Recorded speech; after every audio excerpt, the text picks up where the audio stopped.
네, 정치가 있는 저녁 정가는 조혜진 국민의힘 의원 그리고 김영배 더불어민주당 의원과 함께 정치권 소식 짚어보겠습니다. 안녕하세요. 예, 반갑습니다. 네, 어서 오세요.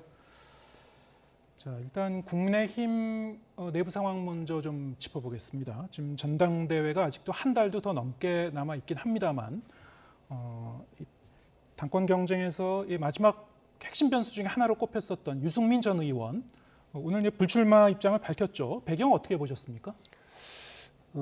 유승민 후보가 그동안에 일반 국민 여론조사에서는 압도적으로 앞서 있었고 지금도 국민의힘 지지층, 민주당 지지층 다 포함해서 조사를 하면 여전히 앞서 있는 걸로 보여지는데 당내 여론에서는 그만큼 안 나오죠. 네. 안 나오고 구도가 이렇게 출렁이면서 오히려 더 좀 빠져서 최근 여론조사에서는 한 자릿수대까지 이렇게 내려간 상황인데 대통령 후보 출마까지 했고 우리 여권의 큰 지도자 중에 한 분인데 본인이 주도적 역할을 할 수 없는 선거에 나가기는 굉장히 부담이 큰 거죠. 네.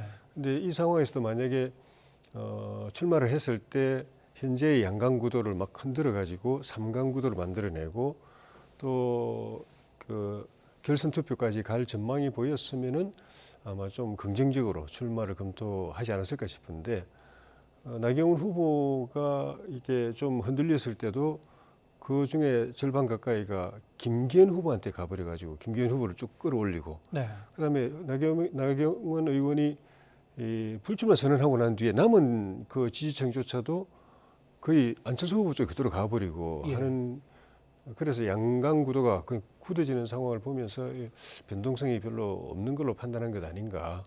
그래서 이번 선거에서는 본인이 주도적 역할을 하지 못하는 당선되지 못하거나 또는 당선과 당락과 관계없이 주도적 역할을 해야 되는데 그러지 못하는 선거에 출마하는 것은 정치적으로 의미가 없다. 그냥 소모적이다라고 판단하신 거 아닌가 싶네요. 오늘 밝힌 내용을 보면은 새로운 길을 개척해 가겠다. 오직 민심만 보고 가겠다 이랬는데 예. 그렇다면은 당권 경쟁엔 뛰어들지 않더라도 훗날을 좀 도모하겠다. 예. 어떤 방식으로 참여하겠다는 걸까요? 일단은 좀 전에도 말씀드린 대로 전체 국민 대상 여론조사에서는 본인이 여전히 탄탄한 정치적 기반이 있는 것을 보여줬기 때문에 네. 그거를 토대로 해서 뭔가 정치적 활로를 모색을 하겠다는 의사표현인 것 같고 근데 새로운 길을 살 길을 찾겠다고 한 거에 대해서 일부에서는 신당 창당 시사한 것 아니냐는 그런 분석도 있는데 그건 쉬워 보이진 않습니다. 전에 예. 이미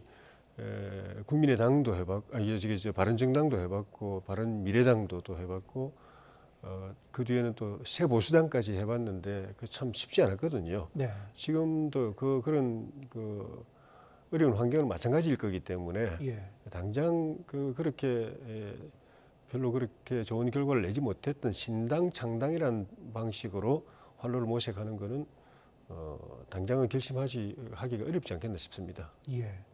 자 그렇다면은 유승민 전 의원 전당대회 이 당권 경쟁에서 빠지면서 나경원 전 의원도 빠졌고 유승민 전 의원도 빠지고 예. 일단 그럼 유승민 전 의원의 이 지지층들은 어디로 갈 것인가? 이게 이제 관건일 것 같은데요. 예.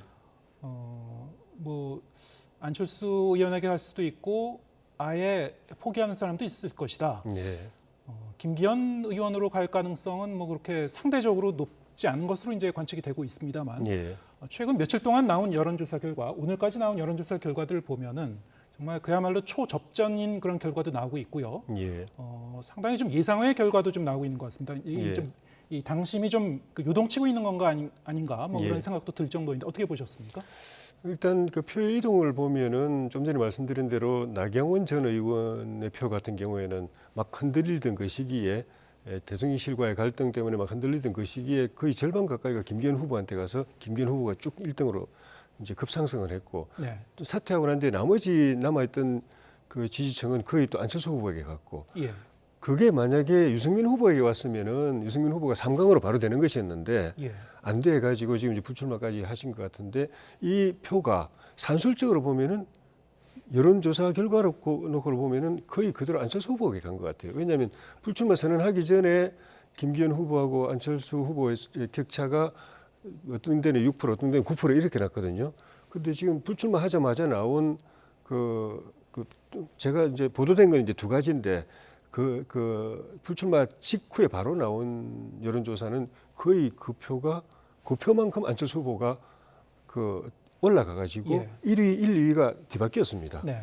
그래서 거의 뭐 수평 이동한 거 아닌 것 같은 느낌이 들 정도였고 거기다가 또 다른 좀 전에 언급하신 그런 상당히 의외의 네. 여론조사 결과를 보면은 거기다가 이거 좀 밴드웨건 효과랄지 이거 네. 좀 가속까지 붙어서 안철수 후보 쪽에 좀 흐름이 좀 빨라지고 있는 것 아닌가 여론의 흐름이 좀 빨라지고 있는 거 아닌가 느낌이 드는데, 근데 이번 저희 선거를 보면서 첫째 하나는 여론의 우리 당 지지층 또 당원들의 여론이 굉장히 변동성이 강하다는 걸 계속 보고 있고 좀 전에 말씀드린 대로 계속 이렇게 구도가 바뀌고 있으니까, 또 하나는 역시 우리 선거 때 정치권에서 늘 했던 이야기, 선거는 역시 구도다. 이 사람 빠지니까 바로 판이 바뀌어버리고 이 사람 빠지니까 또 바로 판이 바뀌어버리고 네. 누가 나오고 안 나오고 그 표가 나오고 겹치느냐 안 겹치느냐가 당락을 그냥 순식간에 순위를 바꿔버리는 그런 현상을 적나라하게 지금 보여주고 있는 것 같습니다. 당초에는 유승민 전 의원이 만약에 이 전당대회 레이스에서 빠질 경우에 예. 일단 이게 표 분산이 좀 덜 되기 때문에 예. 애초에 상당 기간 이제 이 친윤계 이른바 이제 대표 당권 주자로 좀 꼽혀 왔었던 예. 김기현 의원이 좀 상대적으로 유리하지 않을까 이런 전망도 있습니다만 예. 요 며칠 동안 지금 나오고 있는 그 양상을 보면 여론조사 양상을 보면은 그것도 좀 속단하기 어렵다. 예. 예. 그리고 지금 1차 투표에서 끝날지 결선 투표로 갈지 결선 투표로 가면 어떻게 될지 좀 알 수가 없는 상황이니까요. 예. 상당히 좀 안개 속으로 더 들어가는 거 아닌가 싶은데, 물론 상대당이긴 합니다만 이 민주당 입장에서도 보면은 이 국민의힘 당대표 선거 상당히 좀 흥미롭게 주목하고 있을 것 같은데 어떻게 보고 계십니까? 그러니까 우선 대통령이 당무에 깊이 개입을 했잖아요. 예. 룰도 100% 당원 직접 투표로 바꾸고, 또 이준석 대표를 비롯해서 나경원 원내대표를 주저앉히는 직접적인 이런 작용을 하고, 특히 최근에 김건희 여사가 이제 여성 국회의원들도 직접 만나고 뭐 이런 과정들을 보면서 아마 이게 친윤 정당으로 만들어가는 과정에 대해서는 뭐 소위 이제 친윤 지지자들이 찬성을 하지만은 또 한편으로는 너무 당이 이렇게 대통령의 일색으로 가는 것에 대해서는 굉장히 한편으로는 걱정도 있어 보여요. 그러다 네. 보니까 안철수 의원 같은 경우도 사실 지난번에 후보단이라도 했고 인수위원장까지 했기 때문에 이 정부에 대해서 어느 정도의 공이 있잖아요. 그러니까 제가 보기에는 지금 대통령의 당무 개입의 역작용이 현실화되는 거 아니냐, 이런 이제 그런 모습들이 보이고 있는 것 같고요. 또 한편으로는 민주정당이 여당으로서 자리를 잡을 때 사실은 야당과 협치도 하게 되고 또 국민들의 목소리도 귀를 기울이게 되고 또 국정 운영을 하다 보면은 다 잘할 수만은 없지 않습니까? 그래서 좀 잘못된 점에 대해서는 건의도 하고 이러면서 뭔가 국정이 좀 이렇게 부드럽게, 그러면서 또 한편으로는 큰 틀에서 여야가 공존하면서 그러니까 국민들과 함께 가는 이런 정치가 이루어질 텐데 당원 이제 국민의힘 당원들도 지금 그 걱정이 있는 거 아닌가, 좀 그런 게 보이고요. 그런 면에서 저는 이제 하나 참 우리 정치인들이 명심해야 되겠다 싶었던 게, 오늘 뭐 가십거리일 수도 있지만 남진 씨 그 사진 보면서 많은 국민들이 좀 한편으로 야, 이게 정치를 해도 이렇게 좀 뭐랄까 이렇게 누구를 이용해서 이렇게 하려고 하냐, 이런 이야기를 하는 걸 봤는데요. 참 좀 이제 이 비방전이 격화되고 하면서 앞으로 여당이 조금 더 네거티브보다는 포지티브한 이슈를 가지고 좀 경쟁이 되었으면 참 좋겠다, 이런 생각을 해봤습니다. 네. 좀 네거티브를 좀 배제하고 선의의 경쟁을 하면 좋겠다. 지금 야당 입장에서 또 이제 그런 의견을 말씀해 주셨고, 지금 말씀하신 대로 전반적인 국민 여론뿐만이 아니고 당내에서도 혹시 그간의 이제 이 당내 갈등이라든가 이런 것을 지켜보면서 여론의 이제 역풍이 혹시 불고 있는 건 아닌지, 이건 뭐 사실 뚜껑을 열어봐야 알겠습니다만, 지금 많은 분들이 얘기하고 있는 것이 지금 여론조사 결과에 나온 거와 실제로 이 당원 투표율이 100%니까요. 책임 당원들의 이 인구 구성이 어떻게 되는지, 좀 다를 것이다. 예. 특히 이제 영남권의 이제 비율이 한 40% 이상 되기 때문에 예.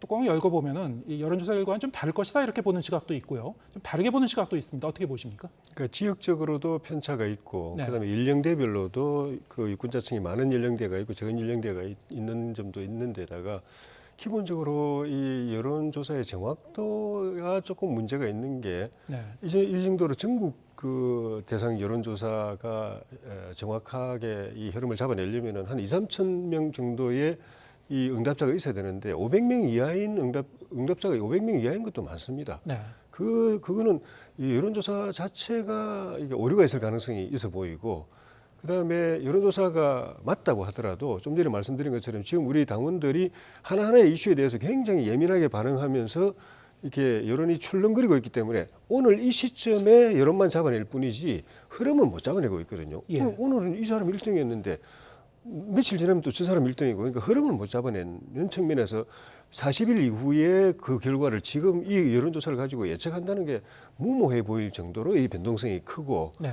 그다음에는 좀 전에 말씀드린 것처럼 그 여론조사가 현재 여론조사가 정확하다고 하더라도 표하고 연결에 문제가 있는 거는 우리 당 그 유권자가 적은 그 지역에서 또는 그런 계층에서 그 지지율 많이 나와봐야 표하고는 큰 의미가 없는 겁니다. 예. 그리고 내 지지율이 높은 지역이나 계층이라 하더라도 또 투표율이 낮아버리면 예.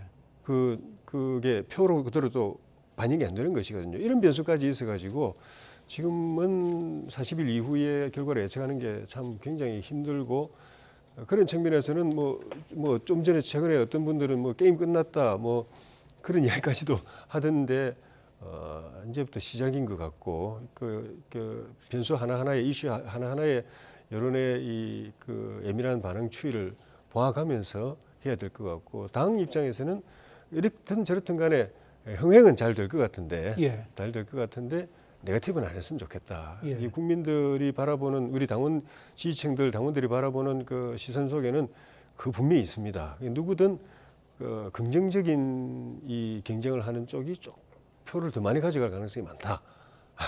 그걸 좀 명심을 했으면 좋겠습니다. 예, 알겠습니다. 여야 의원 공히 예. 네거티브는 좀 그 배제하고 예. 좀 이렇게 선의 경쟁을 하면 좋겠다라는 말씀을 이제 계속 말씀해 주셨고요. 아직까지 전당대회가 뭐 한 달도 넘게 훨씬 더 넘게 남았으니까요. 그 정도의 기간이면 뭐 선거에서 어떤 일이라도 일어날 수 있는 그런 여러 가지 변수가 있을 것 같습니다. 계속 좀 주목해 보도록 하겠습니다. 민주당 상황도 보겠습니다. 오늘 이른바 이제 비이재명계 의원들의 모임이라고 많이 이제 평가가 됐었는데요. 민주당의 길 오늘 이제 정식으로 이제 출범을 했고 첫 토론회를 가졌습니다. 이 모임의 성격에 대해서는 뭐 의견이 분분하던데요. 김영배 의원님도 참여를 하시고 계셨죠? 오늘 토론회도 참석하셨습니까? 네, 그렇습니다. 예. 오늘 이재명 대표가 오셔서 축사도 해주셨고요. 오늘 이원욱 의원이 사회를 보시면서 성격을 명확히 말씀하셨어요. 이게 어떤 정치 결사체가 아니고 대안과 우리 민주당의 방향에 도움이 되는 정책을 만들어내는 토론 모임이다. 이렇게 네. 이제 말씀을 하셨고요. 또 재미있는 게 비명계 모임이 아니고 비전 모임이다. 이렇게 이제 규정을 했습니다. 그래서 비전 모임이요? 예, 비명 모임이 아니고 예. 비전 모임이다. 그래서 비전을 많이 만들어내는 모임이다라는 이제 그런 이제 성격 규정을 했는데, 대표도 아까 와서 많이 웃으면서 이 민주정당에서 이런 다양한 목소리와 다양한 비전 작업을 하는 그런 모임은 많을수록 좋다. 이렇게 네. 이제 이야기를 했어요. 그러면서 앞으로 적극적인 소통 의지도 밝히고 다양한 의견을 듣겠다. 다음번에는 한번 같이 토론도 좀 하자 이런 이야기를 했거든요. 그래서 사실 뭐 비명이라고 불리는 그런 이제 분들이 그동안 대선 경선 과정에서는 이재명 대표를 직접적으로 돕지 않은 분들이 좀 많긴 해요. 그렇긴 하지만은 지금은 어차피 이제 야당으로서 함께 길을 가고 있는 것이기 때문에 민주당이라고 하는 정당이 진짜 수권 야당으로 제대로 거듭나는 데 있어서 역할을 하려고 하는 그런 과정이기 때문에 저는 민주정당이라면 이런 다양한 목소리나 다양한 토론 뭐 그런 게 이제 서로 서로 간에 이렇게 오가고 그런 게 이제 또 누가 더 나은가 또 나중에 또 검증도 해보고 네. 뭐 이러면서 이제 그게 오히려 결과적으로는 당 대표에게 도움도 될 수 있다. 뭐 그런 점에서 보면은 저는 오늘 굉장히 좋은 출발, 중요한 출발을 했다고 그렇게 보고 있고요. 이재명 대표도 앞으로 다양한 그런 그룹의 다양한 목소리를 듣겠다고 아까 얘기를 하는 거 보니까 어느 정도는 이제 정말 당 대표로서 좀 민주당을 제대로 한번 다양한 목소리들을 집결해서 당력을 집중하겠다는 의지를 가진 거 아닌가라고 하는 모습을 좀 엿볼 수 있었습니다. 전체 참여하는 의원 인원이 한 어느 정도 됩니까? 저희들이 한 30여 명 되는데요. 예. 이제 오늘 참석한 분은 20명 좀 넘고요. 예.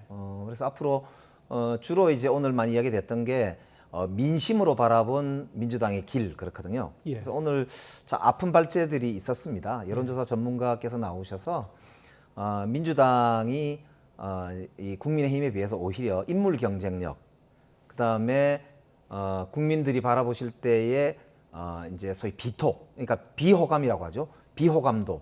그 다음에 민주당이 세대 교체를 못하고 굉장히 고인물이다. 네.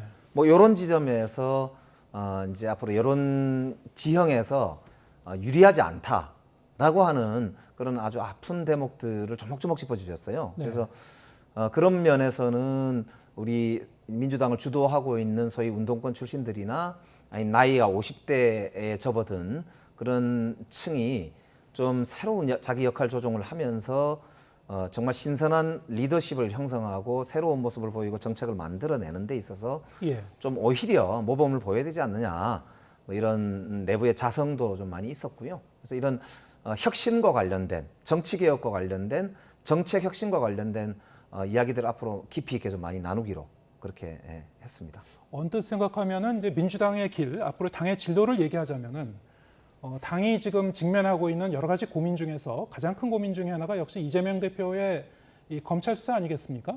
오늘 그 점과 관련해서는 뭐 직접적인 언급은 없었습니까? 예, 이제 아무래도 검찰 수사가 이재명 대표뿐만 아니라 문재인 정부에 대해서 전방위적으로 이루어지고 있기 때문에 예.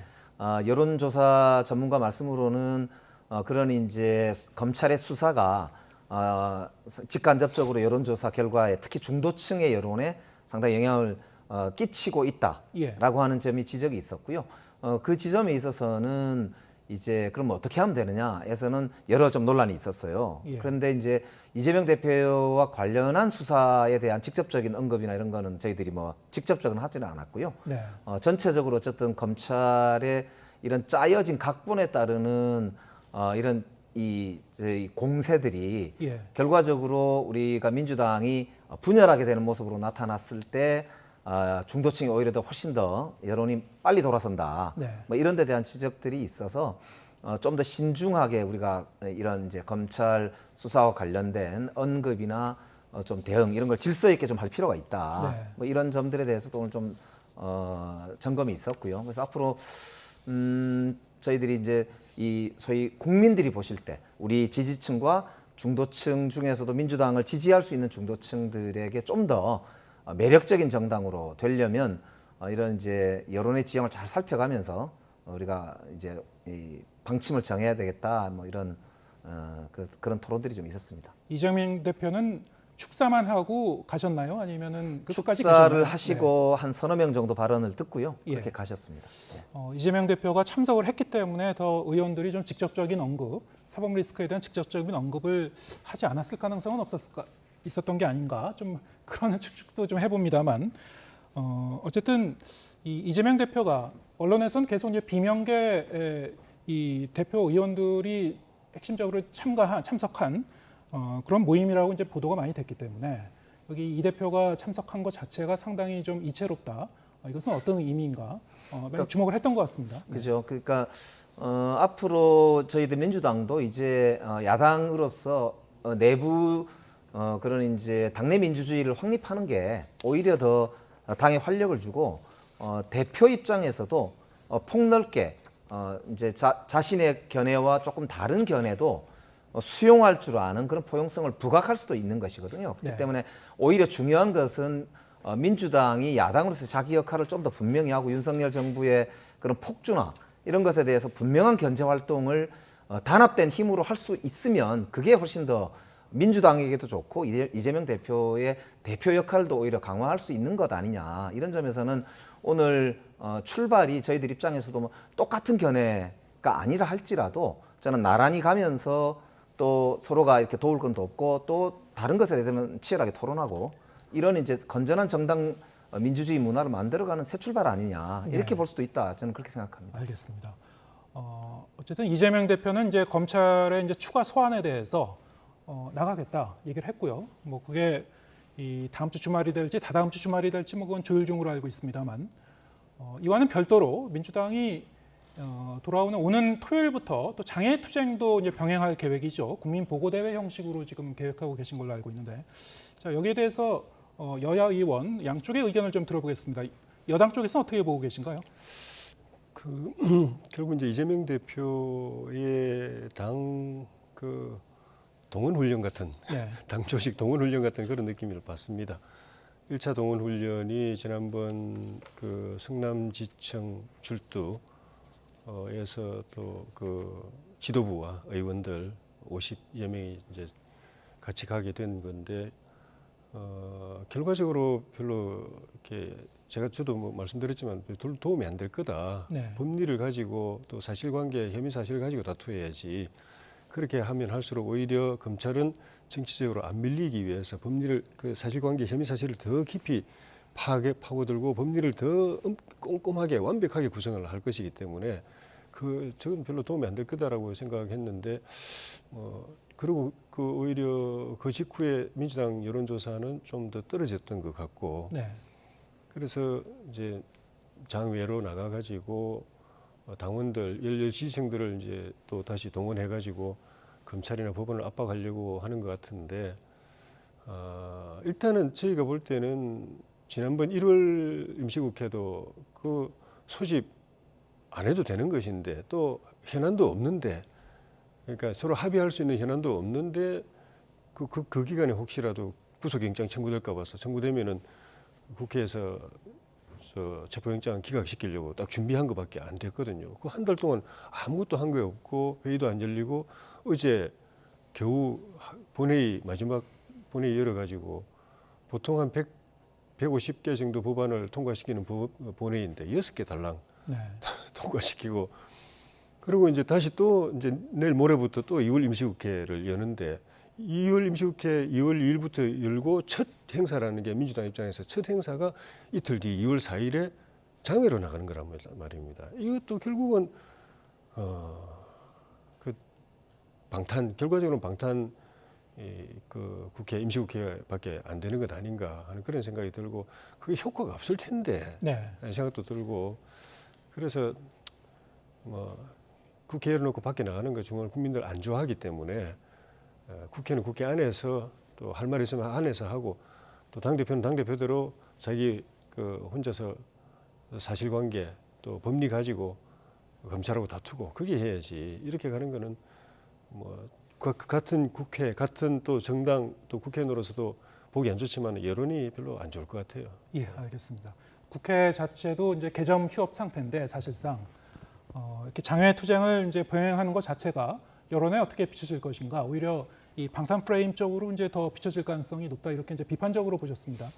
민주당은 그래도 주말에 이 국민 보고 대회를 진행하고 앞으로도 계속 그쪽으로 간다는 입장이신 거죠? 그러니까 지금 이재명 대표가 수사에 응하지 않을 것이라고 계속 공세를 했었잖아요. 예. 그런데 이재명 대표가 2번이나 지금 나갔단 말입니다. 네. 그리고 또 부르잖아요. 또 나가겠다고 그랬거든요. 대한민국 역사상 야당 대표가 이렇게 검찰에 한 달도 안 돼서 3번이나 불려나가는 경우가 있습니까? 그것도 대통령 선거 끝난 지 얼마나 됐다고 대통령의 이 후보를 이렇게 1년도 지나지 않아서 검찰이 3번이나 부른 역사는 저는 듣도 보도 못했거든요. 그런데 김건희 여사에 대한 주가 조작 사건은 지금 2월 10일 날 권오수 씨 등 주범들이 1심 판결이 나오는데도 지금 전혀 수사를 하지 않고 있고요. 추가적인 지금 이제 주가 조작의 정황 자체도 공판을 통해서 공개될 정도로 이렇게 사실은 사실관계가 거의 명확한 것 같은데도 전혀 수사가 이루어지지 않고 있지 않습니까? 거기다가 지난번 사실은 1월 국회가 공전됐다고 했는데 따지고 보면은 그 이유도 국정조사를 사실상 방해했던 국민의힘 때문에 이게 이제 계속 공전에 가까운 그런 이제 연기 했던 거 아닙니까? 그리고 지금 행안부 장관을 포함해서 전혀 이 정부에서 책임자들이 책임도 지지 않고 있는 이런 현실에서 유족들은 울부짖고 있단 말입니다. 네. 그러니까 이런 상황들을 사실 국민들께 이제 저희들은 보고 드리지 않을 수 없다고 판단하고 있는 것이고요. 그럼에도 불구하고 2월 국회는 정상적으로 갑니다. 당연히 2일 날 개원식을 하고요. 6일부터 대정부 질의를 하고요. 그 다음 주 13일부터는 또 교섭단체 대표 연설을 하게 되고 상임위도 다 엽니다. 그렇기 때문에 국회는 당연히 저희들이 다수당으로서 책임과 의무를 다할 것이고요.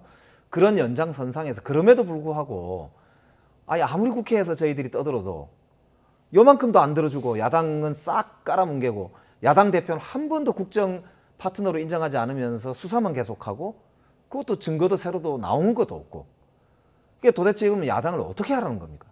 그냥 들러리만 서고 그냥 뭐 국회 열리면 국회 단상에서나 그냥 자기 말 계속하고 떠들고 그 아무것도 대통령이 파트너로 인정을 안 해주면서 국민의 목소리 절반 이상 가는 국민들의 목소리는 그것도 다수당의 목소리는 요만큼도 국정에 반영이 안 되는데 이 민주당 입장에서는 이 국가 운영에서 그냥 뭐 어떻게 하라는 건지 모르겠습니다. 그러니까 저는 이게 저희들이 장외투쟁만 하고 대대적으로 무슨 국회를 거부하고 이런 게 아니지 않습니까? 오죽 답답하면 그러겠습니까? 그러니까 저는 지금이라도 정부가 정말 검찰 독재라는 말을 듣기 싫으면은 정말 공정하게 검찰권 행사하시고 또 책임 있는 정부 책임자들에 대해서는 사건 사고의 책임을 묻고 국정 쇄신을 해야 된다. 그래야 민생을 위한 파트너십으로서의 여야 협치도 살아나고 저는 이 어려운 민생도 함께 헤쳐나갈 수 있지 않나 정말 그걸 간곡하게 말씀을 드리고 싶어요. 예, 알겠습니다. 좀 1월도 그랬지만 사실 2월도 1월에 이제 전국을 얼어붙게 했었던 여러 가지 요인들 그대로 이제 가져가는 거죠. 이재명 대표에 대한 검찰 수사로 여야 충돌 몇 번 더 일어날 것 같고요. 그리고 여당 같은 경우에는 이제 당권 레이스가 좀 더 격화될 테니까요. 자, 이런 가운데 이제 민생 현안이 여러 가지로 좀 산적도 있는데 2월 임시국회는 좀 어떻게 정상적으로 가동이 될지 잘 지켜보도록 하겠습니다. 조혜진 국민의힘 의원 그리고 김영배 더불어민주당 의원과 함께했습니다. 고맙습니다. 네, 고맙습니다.